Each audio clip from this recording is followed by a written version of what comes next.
Romanos capítulo 11. Digo, pois, porventura rejeitou Deus o seu povo? De modo nenhum, porque também eu sou israelita da descendência de Abraão, da tribo de Benjamim. Deus não rejeitou o seu povo que antes conheceu. Ou não sabeis o que a Escritura diz de Elias, como fala Deus contra Israel, dizendo: Senhor, mataram os teus profetas e derribaram os teus altares, e só eu fiquei e busco a minha alma? Mas que lhe diz a resposta divina? Reservei para mim 7.000 varões que não dobraram os joelhos diante de Baal. Assim, pois, também agora neste tempo ficou um resto, segundo a eleição da graça. Mas se é por graça, já não é pelas obras. De outra maneira, a graça já não é graça. Pois que, o que Israel buscava não alcançou, mas os eleitos o alcançaram e os outros foram endurecidos.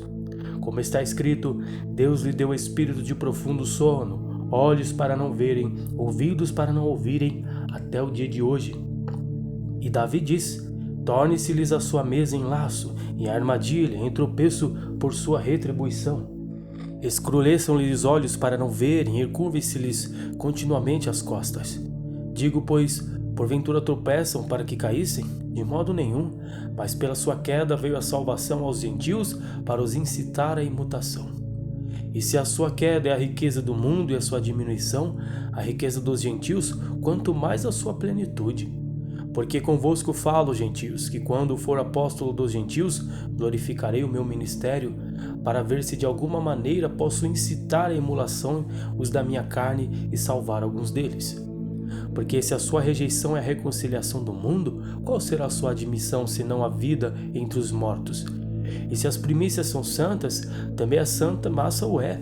E se a raiz é santa, também os ramos são.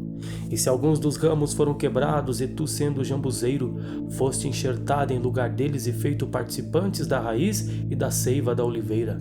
Não te glories contra os ramos, e se contra eles te gloriares, não és tu que sustentas a raiz, mas a raiz a ti. Dirás, pois, os ramos foram quebrados para que eu fosse enxertado. Está bem, pela sua incredulidade foram quebrados, e tu estás em pé pela fé. Então não te ensoberbeças, mas teme. Porque se Deus não poupou os ramos naturais, teme que te não poupe a ti também.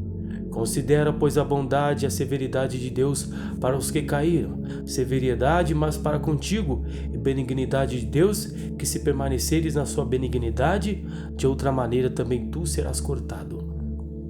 E também eles, se não permanecerem na incredulidade, serão enxertados, porque poderoso é Deus para os tornar a enxertar. Porque se tu foste cortado do natural jambuzeiro e contra a natureza enxertado na boa oliveira, quanto mais esses, que são naturais, serão enxertados na sua própria oliveira. Porque não quero, irmãos, que ignoreis este segredo, para que não presumais de vós mesmos que o endurecimento veio em parte sobre Israel, até que a plenitude dos gentios haja entrado. E assim, todo Israel será salvo, como está escrito: de Sião virá o libertador e desviará de Jacó as impiedades. E este será o meu concerto com eles, quando eu tirar os meus pecados. Assim que quanto ao evangelho são inimigos por causa de vós, mas quanto à eleição, amados por causa dos pais. Porque os dons e a vocação de Deus são sem arrependimento.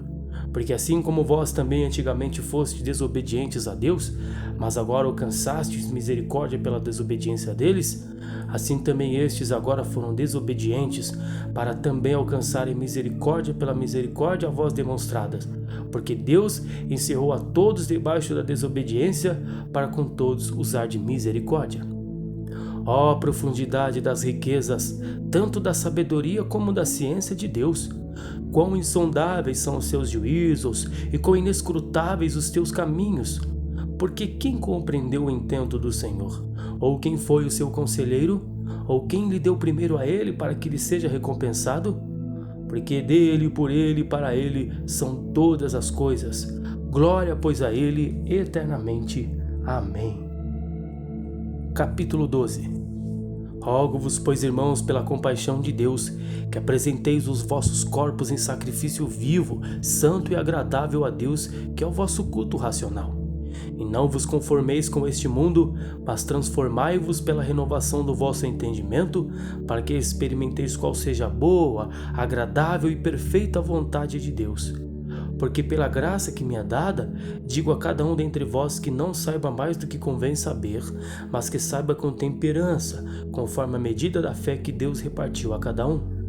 Porque assim como o corpo temos muitos membros, e nem todos os membros têm a mesma operação, assim nós que somos muitos, somos um só corpo em Cristo, mas individualmente somos membros uns dos outros. De modo que, tendo diferentes dons segundo a graça que nos é dada, se é profecia, e seja segundo a medida da fé, se é ministério, seja em ministrar, se é ensinar, haja dedicação do ensino. Ou o que exorta, use esse dom em exortar. O que reparte, faça-o com liberalidade. O que preside, com cuidado.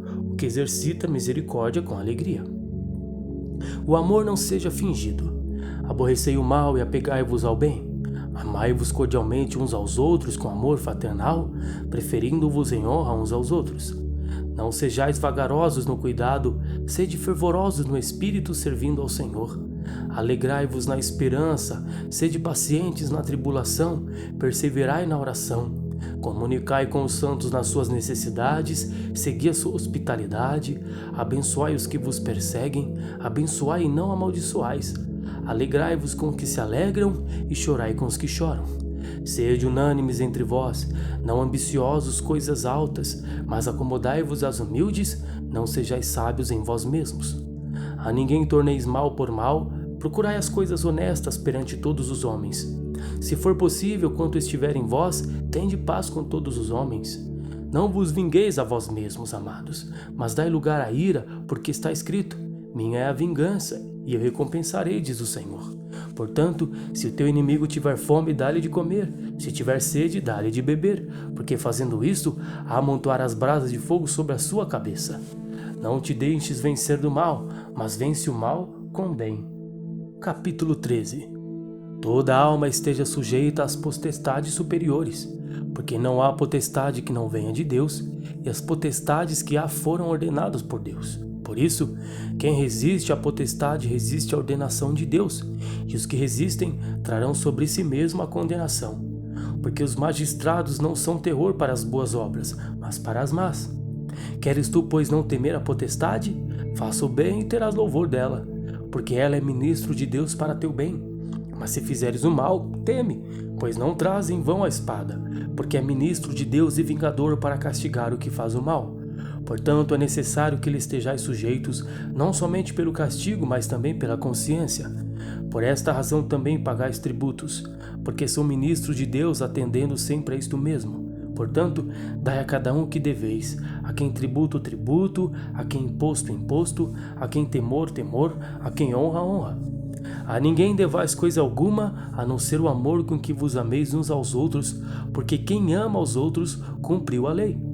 Com efeito, não adulterarás, não matarás, não furtarás, não darás falso testemunho, não cobiçarás, e se há algum outro mandamento, tudo nesta palavra se resume: amarás ao teu próximo como a ti mesmo. O amor não faz mal ao próximo, de maneira que o cumprimento da lei é o amor. E isto digo, conhecendo o tempo, que é já hora de despertarmos do sono, porque a nossa salvação está agora mais perto de nós do que quando aceitamos a fé. A noite é passada e o dia é chegado.